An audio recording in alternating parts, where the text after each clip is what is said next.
Matakai guda uku wanda idan ka ɗauke su zaka samu cikakke izza a rayuwa. Mutane za su girmama ka, sannan duk talaucin ka babu wanda ya isa ya rena ka. Abu na farko, ka guji abin hannun mutane.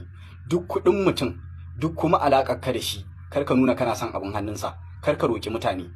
Allah ya riga ya halicci mutane da wata ɗabi'a wacce kusan kowa yana da ita. Mutane ba sa son mai yawan roƙonsu, mutane ba sa son ka ce su baka abin hannunsu.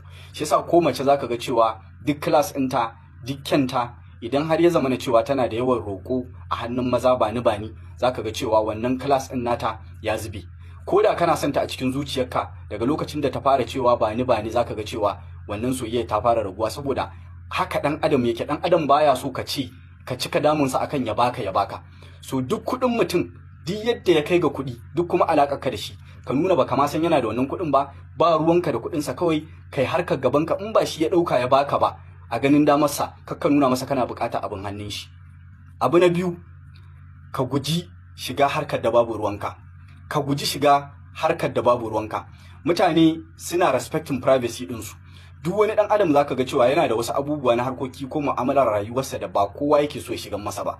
So idan ya zama na cewa kana da irin halin shiga da kwakwafi da son sai ka gano abin da mutum yake ciki, kana so ka shiga rayuwarsa akan kowane irin al'amari, kana masa shishigi, zaka ga cewa mutane za su tsane ka, zaka ga ba sa son su yi mu'amala da kai.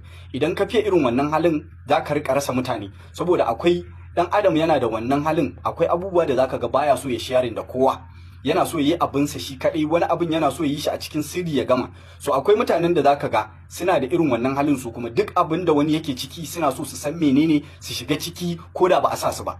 Babu ruwanka da harkokin mutane da suka shafi private life ɗinsu, ko ya kuke da su.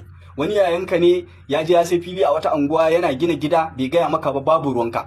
Mutum abokinka ne ko ya kuke da shi ya siya mashin ko mota, bai gaya maka ba, bai kira ka ya ce ka zo kai masa addu'a ba, ko ka zo ka gani, ko ka zo ka dana. Kar ka je ka ce masa kana so ka dana sabon motarsa, kar ka ce kana so ka je ka dana sabon mashin ɗinsa.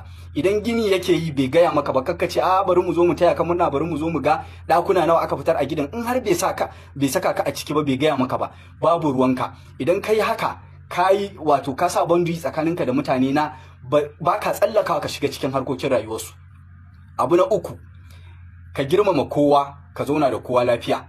Amma duk wanda kake girmama shi, ko kake ganin girmansa, kake jin kunyarsa ko nauyinsa, kaga cewa wannan mutumin baya girmama ka, baya ganin girman ka kai, in kunyarsa kake ji baya jin kunyar ka, baya shakkar ya yaga ka ko ya wulakanta ka a cikin mutane, ko wane ne shi, in dai baya cikin mutanen da aka kallafa maka cewa dole kai musu biyayya, iyaye da sauran mutanen da suke kusanci da kai, in dai baya cikin waɗannan mutanen, so koman girman shi kake girmama shi, kaga yana maka wannan, ban ce kakka koma kana masa rashin girmama, amma ka fita harkar shi.